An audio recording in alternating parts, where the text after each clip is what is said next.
chapter 12. In the 7th year of Jehu's rule, Jehoash became king, and he was ruling for 40 years in Jerusalem. His mother's name was Zibiah of Beersheba. Jehoash did what was right in the eyes of the Lord all his days, because he was guided by the teaching of Jehoiada the priest. But the high places were not taken away. The people went on making offerings and burning them in the high places. And Jehoash said to the priests, "All the money of the holy things, which comes into the house of the Lord, the amount fixed for every man's payment, and all the money given by any man freely from the impulse of his heart, let the priests take, every man from his friends and neighbors, to make good what is damaged in the house, wherever it is to be seen."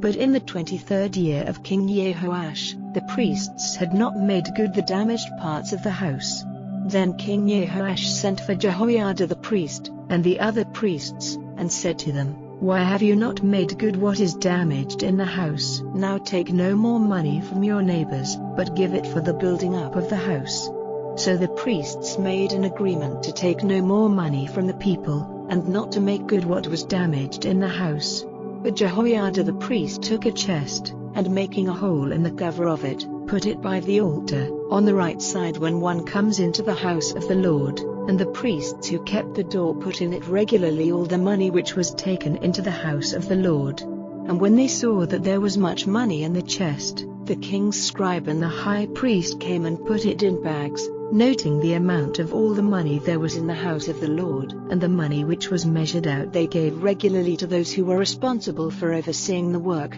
and these gave it in payment to the woodworkers and the builders who were working on the house of the Lord, and to the wall builders and the stone cutters, and to get wood and cut stone for building up the broken parts of the house of the Lord, and for everything needed to put the house in good order. But the money was not used for making silver cups or scissors or basins or wind instruments or any vessels of gold or silver for the house of the Lord, but it was all given to the workmen who were building up the house, and they did not get any statement of accounts from the man to whom the money was given for the workmen, for they made use of it with good faith.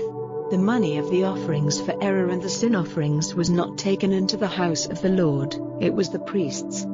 Then Hazael, king of Aram, went up against Gath and took it, and his purpose was to go up to Jerusalem. Then Jehoash, king of Judah, took all the holy things which Jehoshaphat and Jehoram and Ahaziah his fathers, the kings of Judah, had given to the Lord, together with the things he himself had given, and all the gold in the temple store and in the king's house, and sent it to Hazael, king of Aram, and he went away from Jerusalem. Now the rest of the acts of Joash, and all he did, are they not recorded in the book of the history of the kings of Israel? And his servants made a secret design and put Joash to death at the house of Milo on the way down to Silla. And Josachar, the son of Shemeth, and Jehozabad, the son of Shomer, his servants, came to him and put him to death, and they put him into the earth with his fathers in the town of David, and Amaziah his son became king in his place.